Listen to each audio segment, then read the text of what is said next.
Everyone, एक बार फिर से आपकी दीपिका मैम नई वीडियो के साथ क्लास 9 की मैथमेटिक्स चैप्टर नंबर 1 की एक्सरसाइज 1.2 लेके आए हैं। इसमें भी क्वेश्चंस 4 हैं। इसे भी आप एक एक क्वेश्चंस करके बड़े ध्यान से देखेंगे और मैथ को करेंगे इजी।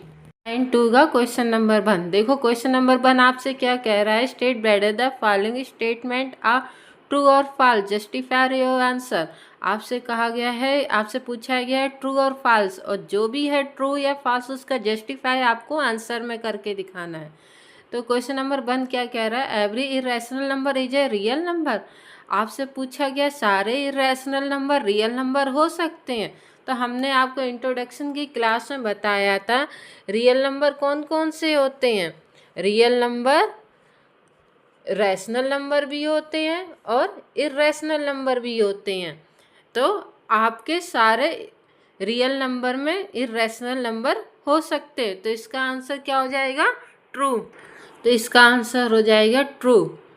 तो इसमें जस्टिफाई क्या करें? Because real number is the collection of rational number और इरेशनल नंबर। तो हमने आपसे कहा था रियल नंबर में रैशनल नंबर भी आता है और इरेशनल नंबर भी आते हैं। नंबर 1 में का सेकंड पार्ट क्या कह रहा है? Every point on the number line is of the form under root m where m is a natural number.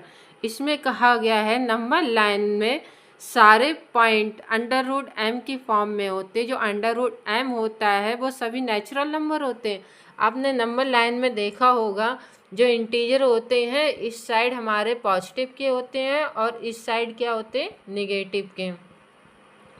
तो जो अंडर रूट एम है, स्क्वायर रूट है, उसे हम लोग हमेशा पॉजिटिव में लिखते हैं। अंडर रूट 2 या अंडर रूट 3 इसे हम लोग कभी भी निगेटिव में नहीं लिख सकते हैं। तो इसका आंसर हमारा क्या हो जाएगा?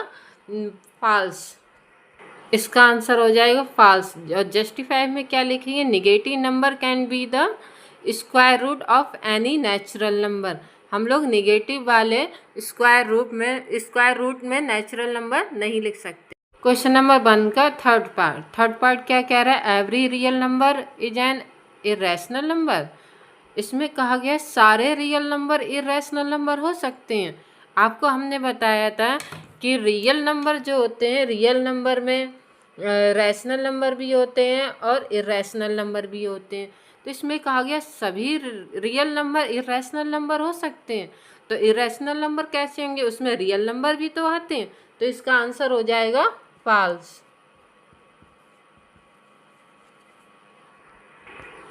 इसका आंसर हो जाएगा फॉल्स।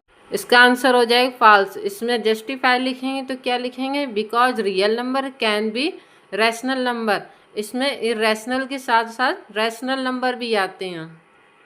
2 का क्वेश्चन नंबर 2। क्वेश्चन नंबर 2 क्या कह रहा है? Are the square root of all positive integer irrational? If not give in example of the square root of a number that is a rational number. इसमें कहा गया है कि सारे पॉजिटिव नंबर का स्क्वायर रूट करेंगे तो वो सभी इरेशनल नंबर होंगे। तो हमने आपको बताया था स्क्वायर रूट करके इंट्रोडक्शन की क्लास में कुछ इरेशनल नंबर आ रहे थे, कुछ रैशनल नंबर आ रहे थे। इसमें कहा गया है कि इरेशनल नंबर नहीं आते हैं तो कुछ ऐसे एग्जाम्पल दीजिए जो स्क्वायर रूट करने पे रैशनल नंबर आते हैं। तो इसमें हम पहले ये आधे आधे क्वेश्चंस का आंसर सॉल्व करते हैं। पहले इसका करते हैं are the square root of all positive integer irrational. इसमें क्या लिखेंगे? फर्स्ट वाले पार्ट में the square root of all positive integer are not irrational number, कि सभी स्क्वायर रूट करने पे हमारा इंटीजर इरेशनल नंबर नहीं होते हैं। हमने आपको इंट्रोडक्शन की क्लास में बताया था कि कुछ हमारे रैशनल नंबर भी होते हैं जो परफेक्ट स्क्वायर बन जाते हैं। तो इसके सेकंड वाले पार्ट में कुछ एग्जाम्पल पूछे हैं तो उसमें हम लिख सकते हैं अंडर रूट 1 ये हमारा परफेक्ट स्क्वायर है, 1 ही तो होगा, और इसका 4, इसका फैक्टराइज करेंगे 2 इंटू 2 तो हमारा परफेक्ट स्क्वायर बन के आया 2। तो ये हमारा क्या हो जाएगा? Rational number. ऐसे हम 9 को भी लिख सकते हैं, ऐसे 3 इंटू 3 तो इसका परफेक्ट स्क्वायर बन गया, 3 आ गया तो हमारे ये रैशनल नंबर हो जाएंगे। तो आपका कुछ एग्जाम्पल आप रैशनल नंबर के ये लिख सकते हैं और आगे अपने मन से भी जो परफेक्ट स्क्वायर हो। अब question number 3 next. Question number 3 1.2 का क्वेश्चन नंबर 3 क्या कह रहा है? So how under root 5 can be represented on the number line. इसमें हमें एक नंबर लाइन पे अंडर रूट 5 को रिप्रेजेंट करके दिखाना है। उसके लिए हम आप लोग स्केल से एक लाइन ड्रॉ करेंगे जिसमें हम लोग 1 यूनिट का गैप करेंगे। आप कहोगे 1 यूनिट कितना? तो 1 यूनिट हम लेंगे 3 सेंटीमीटर। आप चाहे 2 सेंटीमीटर का गैप कर सकते हैं, चाहे 1 छोटा हो जाएगा तो हम लोग 3 सेंटीमीटर का गैप कर करके 1 यूनिट लेंगे, जिससे कि हमारा फिगर अच्छे से शो करके दिखाएगा। 3 सेंटीमीटर का हम गैप करेंगे जिसे हम लोग 1 यूनिट कहेंगे। 1 2 3 4। अब इसके बाद हम यूनिट 2 पे एक परपेंडिकुलर लाइन लेंगे। परपेंडिकुलर लाइन क्या होती है? जो 90 डिग्री का एंगल बनाती है, और इसमें 1 यूनिट लेंगे। हमने 1 यूनिट ले रहे हैं तो 1 यूनिट पे एक परपेंडिकुलर लाइन लेंगे जो 3 सेंटीमीटर की होती, तो ये हमारा 1 यूनिट हो जाएगा। अब यहाँ पे हम ए मान ले रहे हैं इस पॉइंट को, और इसको बी। हम क्या करेंगे? इस ए पॉइंट से बी पॉइंट को मिला देंगे, तो ये हमारा हो जाएगा अंडर रूट 5। अब इसमें कहा गया है कि अंडर रूट 5 ये है कि आपको क्या करना है? एक नंबर लाइन, इस लाइन पे अंडर रूट 5 को दिखाना है। तो हम क्या करेंगे? एक कंपास की हेल्प से इसकी डिस्टेंस को लेके एक अर्क लगा देंगे पॉइंट बी से। ए से लेंगे, पॉइंट बी से एक अर्क लगाएंगे। अर्क लगाएंगे तो इसे हम लोग सी मान ले रहे हैं। ये जो सी होगा वो अंडर रूट 5 होगा। आपका ए सी इक्वल टू कितना होगा? Under root 5। अब आप कहोगे कि ये लाइन अंडर रूट 5 कैसे हो गई? तो आपने पाइथागोरस थ्योरम में सुनी होगी। तो पाइथागोरस थ्योरम में कब लगाते हैं? जब आपको पता है राइट एंगल एक ट्रायंगल होता है। जब किसी ट्रायंगल में हम लोग 90 डिग्री का एंगल होता है तो हम उस फार्मूले को यूज़ करते हैं। उस फार्मूला क्या होता है? हाइपोटेन्यूज का स्क्वायर इक्वल टू बेस का स्क्वायर प्लस परपेंडिकुलर का स्क्वायर। अब इसमें क्या है? हाइपोटेन्यूज और ये एच बी पी क्या है? तो एच बी क्या होता है? जो हम लोग एंगल का जो नीचे का बेस होता है उसे हम लोग बी मानते हैं। और पी क्या होता है? पी हमारा जो हमने 90 डिग्री का ये लंबी सी लाइन ली गई है स्ट्रेट लाइन, उसे हम लोग पी मानते हैं परपेंडिकुलर। और जो हमारी ये लाइन तिरछी वाली है इसे हम लोग हाइपोटेन्यूज मानते हैं। तो हम इसको सॉल्व कर सकते हैं। एच निकालना है, हम लोग इसे एच स्क्वायर ही लिख सकते हैं। बी कितना है आपका? बी आप देख रहे हैं कि 0 1 2 यूनिट है, तो हम इसे 2 लिखेंगे, 2 का स्क्वायर। अब परपेंडिकुलर पी क्या है? हमने इसमें 1 यूनिट माना था तो ये 1 हो जाएगा, 1 का स्क्वायर। तो क्या हो जाएगा? एच स्क्वायर इक्वल टू 2 का स्क्वायर लेंगे तो 4 + 1, तो एच स्क्वायर हो जाएगा हमारा 5। अब आपको पता है इसमें जो स्क्वायर है इसको हटाने के लिए हम लोग क्या करते हैं? इधर अंडर रूट आ जाता है, अंडर रूट 5। अब आपने देखा हाइपोटेन्यूज कितना है हमारा? Under root 5। इसका मतलब क्या है? ये जो लाइन है हमारी वो हमारी अंडर रूट 5 है।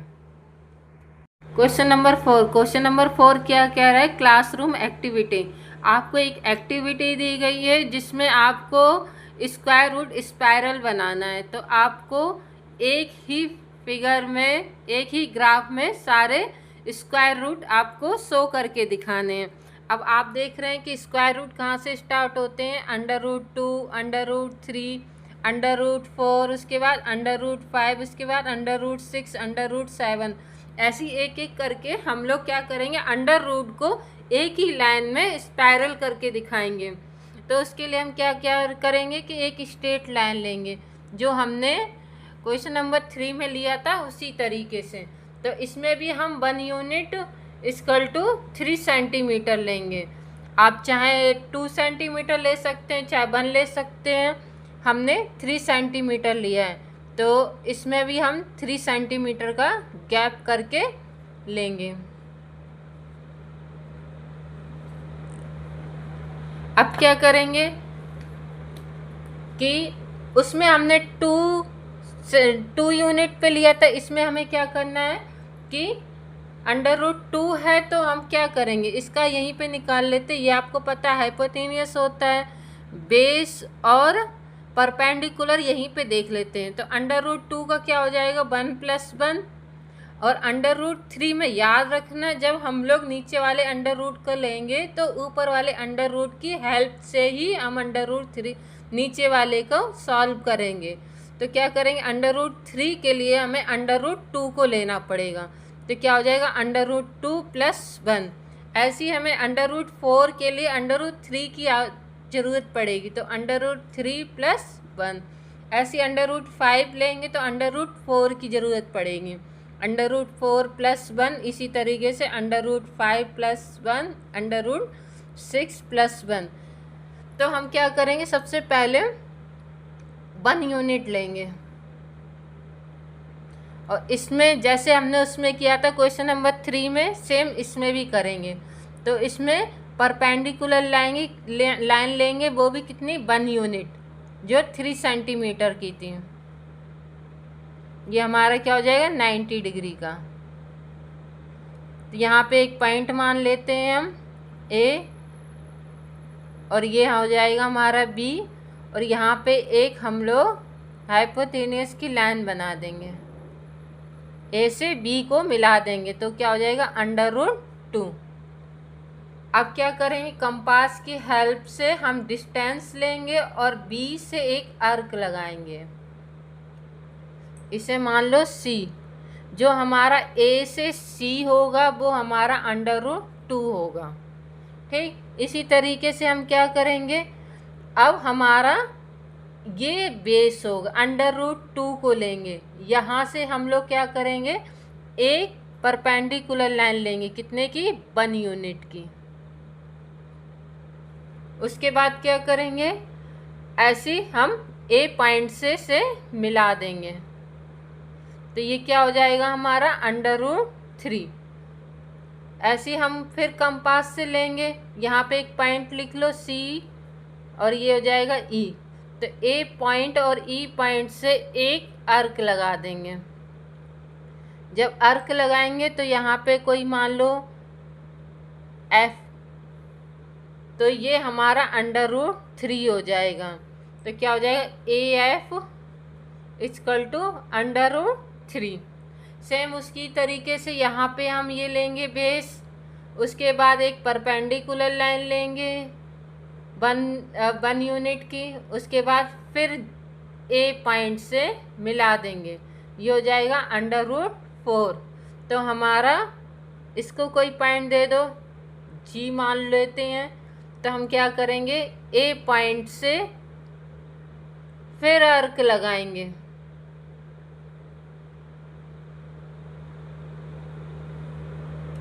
ये H मान लो, तो क्या हो जाएगा AH = √4। इसी तरीके से फिर हम √4 को बेस मानेंगे, फिर इसका परपेंडिकुलर लेंगे, फिर हम इस A पॉइंट से मिला देंगे। तो इसका भी कोई नाम ले लो, इसका नाम कोई मान लो I है। तो इसमें भी हम सेम उसी कंडीशन से एक आर्क लगा देंगे, इसका नाम कुछ भी रख सकते हैं, हम J लिख ले रहे हैं। तो क्या हो जाएगा A से J √5। इसी तरीके से हम √6 भी निकाल लेंगे, 7 भी निकाल लेंगे, 8 भी निकाल लेंगे, तो हमारा ये पूरा स्पाइरल बन जाएगा। एक्सरसाइज 1.2 कंप्लीट होती है। आपको ये एक्सरसाइज समझ में आई हो तो आप लाइक कीजिए, अपने फ्रेंड्स को शेयर कीजिए और ज़्यादा से ज़्यादा सब्सक्राइब कीजिए, जिससे कि हम आपके लिए जल्दी नई वीडियो लेके आएँ।